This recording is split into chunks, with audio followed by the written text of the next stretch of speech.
आपके अपने YouTube channel खबर समाचार में आपका स्वागत है। 1.5 साल बाद फिर आया रंगदारी का कॉल। तेज़ बरसात से गांव नोहड़िया में हुए बाढ़ के हालात। नाबालिग के साथ दुष्कर्म के आरोप में एक युवक को किया गिरफ्तार। तिरपाल गोदाम में आग लगने से हुआ लाखों रुपए का नुकसान। बांग्लादेश में हिंदुओं सहित अल्पसंख्यक समुदाय पर हो रहे हमलों के विरोध में सर्व समाज ने निकाली जन आक्रोश रैली। दिन भर की खबरों के लिए आप देखते रहिए खबर समाचार। बांग्लादेश में हिंदुओं सहित अल्पसंख्यकों पर हो रहे हमलों के विरोध में सर्व समाज द्वारा जन आक्रोश रैली निकाली गई। गाड़ोदा धाम के महंत महावीर जति महाराज के सानिध्य में अशोक स्तंभ सर्किल से रैली रवाना हुई, जो railway station, bus stand, station road घंटाघर होते हुए गांधी चौक पहुंचकर संपन्न हुई। भगवान ध्वज के साथ जय घोष करते हुए रैली में शामिल लोग चल रहे थे। गांधी चौक पहुंचने पर उपस्थित जनों को संबोधित करते हुए महंत महावीर जति महाराज ने कहा कि शांति का पाठ पढ़ाने वाला संत समुदाय क्रांति का भी पाठ पढ़ा सकता है। इस अवसर पर गांधी चौक में हनुमान चालीसा का पाठ भी किया गया। इस दौरान सुभाष पारिक, वैद्य भंवरलाल शर्मा, नेता प्रतिपक्ष जयश्री दादीच, उपनेता प्रतिपक्ष रीछपाल बिजारनिया, पार्षद दीनदयाल पारिक, पार्षद तंत्र सुख प्रसाद, पार्षद रामनिवास बुगालिया, पार्षद पुरुषोत्तम शर्मा, नरेंद्र सिंह भाटी, ओम प्रकाश तोनवाल, पुखराज प्रजापत, प्रकाश भार्गव, प्रेम तोनवाल, आलोक शर्मा, अरविंद सोनी, एडवोकेट मनीष दादीच, विजय चौहान, विकास चौहान, अमित मोशुण, लीलाधर खंडेलवाल, रतनलाल नायक, बबलू बजरंगी, नरेंद्र गुर्जर, बसंत दादीच, राजेश सेन, मोहित बोचीवाल, राजेश सुंदरिया, विश्व दीपक काचवाल, राजकुमार बागड़ा सहित अनेक शहरवासी मौजूद थे।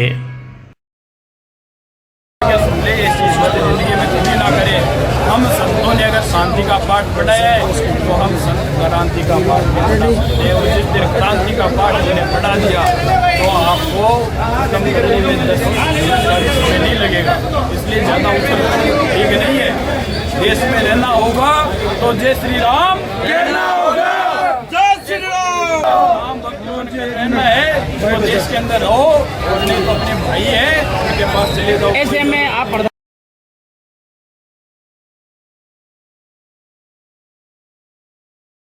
नाबालिग को भगा ले जाने और दुष्कर्म करने के आरोप में कोतवाली पुलिस ने आरोपी चंद्रशेखर बावरी को गिरफ्तार किया है।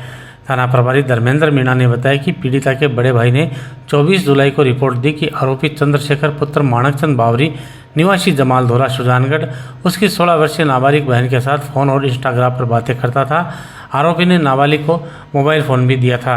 ऑनलाइन क्लास के बहाने नाबालिग आरोपी से बातें करती थी। 23 जुलाई की रात को नाबालिग घर पर नहीं मिली तो परिजनों ने उसकी तलाश की, जिस पर आरोपी चंद्रशेखर के घर के आगे खड़ी गाड़ी के पीछे दोनों छिपे हुए मिले, जहां से परिजन नाबालिग को अपने साथ घर ले गए।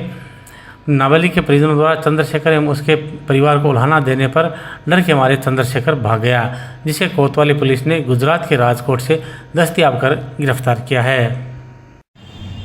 नाबालिग से दुष्कर्म का मामला ये 24 जुलाई को परिवार ने रिपोर्ट दर्ज कराई थी कि मेरी बहन के साथ में हमारा पड़ोसी चंद्रशेखर बावरिया बातचीत करता था और मेरी बहन भी इंस्टाग्राम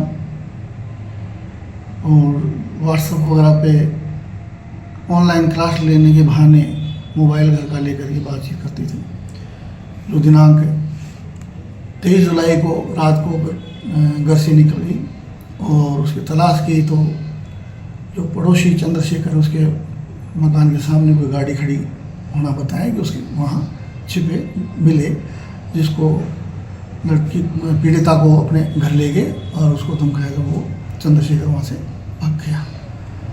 इन्होंने मुकदमा दर्ज करवाया आरोपी के खिलाफ रेप भगाने का और धमकी देने का उनका, उसमें मुकदमा दर्ज कर आरोपी को राजकोट गुजरात से दस्तयाब कर कल दिनांक 15/8 को गिरफ्तार किया गया है और मेडिकल वगैरह करवाया जा करके आज पोक्सो कोर्ट चूरू में पेश किया जा रहा है।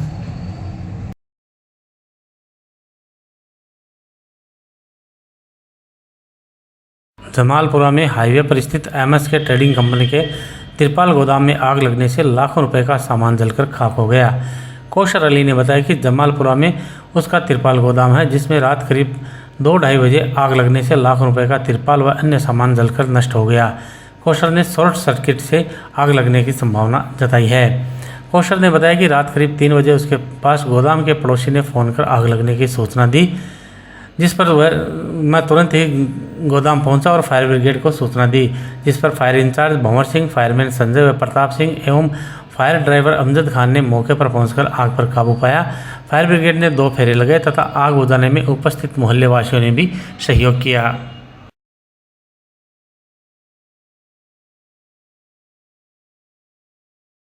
तेज़ बरसात के कारण क्षेत्र के गांव नोहड़िया में बाढ़ के हालात उत्पन्न हो गए तथा घरों में पानी घुस गया। जानकारी के अनुसार शुक्रवार सुबह तेज़ मूसलाधार बरसात के बाद गांव नोहड़िया में बाढ़ की हालत हो गई तथा करीब 100 घरों में पानी घुस गया, जिनमें से 20 घरों में टापू बन गए। तेज़ बरसात से बने बाढ़ के हालात की जानकारी मिलने पर सरपंच प्रभु सिंह व पटवारी भगवान कुमार गांव पहुंचे और हालात का जायजा लिया। इस दौरान ग्रामीणों ने बताया कि सुबह तेज़ बरसात के कारण गांव की निचली बस्तियों में पानी भर गया और मुख्य रास्ते पर भी पानी भर जाने से गांव का आवागमन रुक गया। तेज़ बरसात से बिगड़े हालात की सूचना मिलने पर कातर उप तहसीलदार मुकेश कुमार सियाग ने गांव पहुंचकर नुकसान का जायजा लिया तथा बीदासर से जनरेटर मंगवाया और जल निकासी के लिए बने ओपन ट्यूबवेलों से मिट्टी हटाने की व्यवस्था करवाई, जिसके बाद जनरेटर एवं ओपन ट्यूबवेलों से बरसाती पानी की निकासी शुरू हुई। इस दौरान गांव की चौपाल में कचरा एवं गंदगी डालने वालों को कचरा व गंदगी नहीं डालने के लिए पाबंद किया गया, ताकि कचरे व गंदगी से ट्यूबवेल नहीं डटे और पानी की निकासी हो सके। इस दौरान उप तहसीलदार द्वारा कचरा हटाकर पानी की निकासी करवाने को लेकर एक ग्रामीण ने काम रुकवा दिया, जिस पर कातर चौकी प्रभारी कैलाश दान मई जाब्ते के मौके पर पहुंचे और फिर पानी निकासी का काम शुरू करवाया। गांव के जिन 100 घरों में पानी घुसा था, उनमें से 20 घरों में कमरों और रसोई में पानी भर जाने से दोपहर का खाना नहीं बना। भारी बरसात से घरों में पानी भरने से धान भीग गया तथा करीब 20 जगहों पर दीवारें गिर गई। ग्रामीणों ने सरकार से तेज़ बरसात के कारण हुए नुकसान के बदले मुआवजा देने की मांग की है। पूछते हैं गांव के जो जाने माने युवा है महेंद्र सारण। तो महेंद्र जी, यहाँ पे जो देख रहे हैं गांव में बहुत हालत ख़राब है, तो क्या कुछ प्रशासन वगैरह आया था? क्यों गांव में बाढ़ के हालात दिखाई दे रहे हैं? देखो, गांव के अंदर आज सुबह 4 बजे से बहुत भयंकर बारिश आई थी, जिसकी वजह से गांव के 80 से 85 घर पूर्णतः जलमग्न हो चुके थे। प्रशासन को सूचित किया तो प्रशासन काफ़ी देर बाद यहाँ पहुँचा, हालांकि लेकिन प्रशासन की तरफ से सिर्फ आश्वासन ही मिला है, राहत की कोई उम्मीद यहाँ नहीं हुई है। ऐसा लग रहा है जिन घरों के अंदर पानी घुसा था उन घरों के अंदर 3-4 दिन तक चूल्हे तक नहीं जलेंगे, लेकिन उनके लिए कोई बढ़िया ठोस कदम उठा के नहीं गए हैं। पानी निकासी की नोड़िया गांव के अंदर बढ़िया व्यवस्था करवाने का सिर्फ आश्वासन मिला है तहसीलदार महोदय जी से, हालांकि उन्होंने अपनी तरफ से पूरा आश्वासन दिया है कि पूर्णतया नोड़िया गांव का समाधान किया जाएगा। लगता है थोड़ी देर बाद अगर हो सकता है गांव के लोग अच्छी तरीके से कार्य कर रहे हैं पानी निकासी के लिए, अगर उनका सही तरीके से कार्य संपन्न हो जाएगा तो कुछ राहत मिलेगी लोगों को।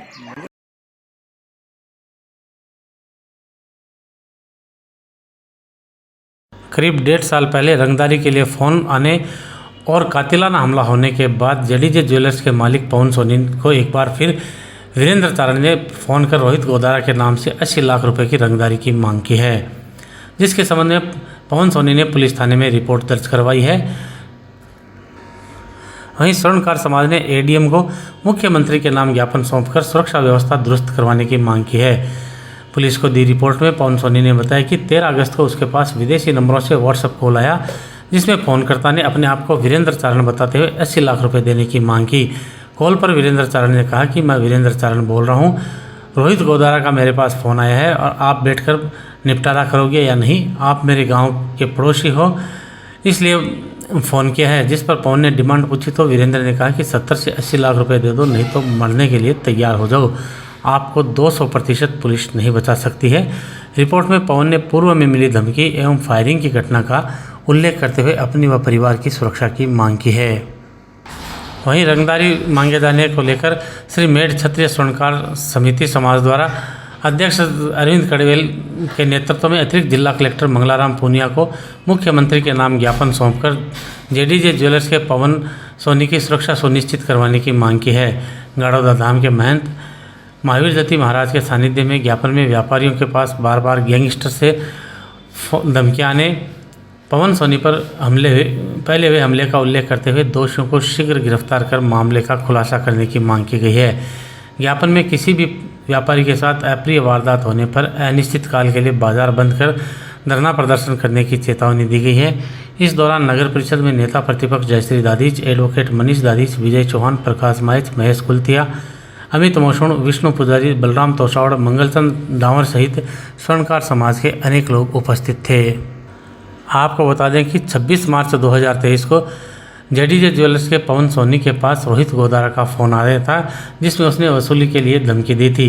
पैसे नहीं दिए जाने पर 26 अप्रैल 2023 को वीरेंद्र चारण के 2 गुर्गों ने दिन दहाड़े शोरूम पर फायरिंग की थी। गोलियां शोरूम के शीशे के गेट पर लगी, जिससे ज्वेलर और स्टाफ बाल बाल बचे थे। इस दौरान जवाबी फायरिंग में पुलिसकर्मी रमेश मीणा की बांह पर भी गोली लगी थी। घटना के बाद पवन सोनी के घर और शोरूम पर सुरक्षा व्यवस्था रखी गई थी। सोनी को आज भी पुलिस सुरक्षा दी जा रही है। मामले को लेकर कोतवाली थाना प्रभारी धर्मेंद्र मीणा ने कहा है कि व्यापारी को लगातार सुरक्षा दी जा रही है। एक बार फिर से धमकी आई है तो अधिकारियों के निर्देश पर सुरक्षा को और कड़ा किया जाएगा। भी घटना हुई थी और उसके बाद से ही लगातार सुरक्षा रखी जा रही है और अभी भी 13 तारीख को घटना एक वॉइस कॉल व्हाट्सएप कॉलिंग पे धमकी मिली है, कुछ रुपए की मांग की गई है, जिसके संबंध में थाना जापे अभियोग पंजीबद्ध हुआ है। और इससे पूर्व ही उच्च अधिकारियों ने सुरक्षा की दृष्टि से पीओसओ भी लगा रखा सुरक्षा और घर से आने जाने के लिए सुरक्षा लगाई गई गाड़ी भी, और जहां इनकी दुकान गांधी चौक है वहां भी गाड़ी और मैं जवानों के हथियार सहित वहां सुरक्षा की दृष्टि से पर डे लगाई गई है। और सर एफआईआर में पवन सोनी ने क्या बताया? एफआईआर में बताया है कि 13 तारीख को करीब 7 बजे वीरेंद्र चारण जिसने धमकी दी है कि भाई मुझे पैसे की मांग की गई है कि पड़ोसी हैं और सेटलमेंट कर लें, पैसे ये दें, अन्यथा आपको पुलिस भी किसी स्तर पर नहीं बचा सकती। जिसके संबंध में मुकदमा दर्ज करके और उच्च अधिकारियों के निर्देश में पूर्व में भी हमने सुरक्षा की दृष्टि से व्यवस्था कर रखी है और भी व्यवस्था हमने लगा दी और सुरक्षा जारी।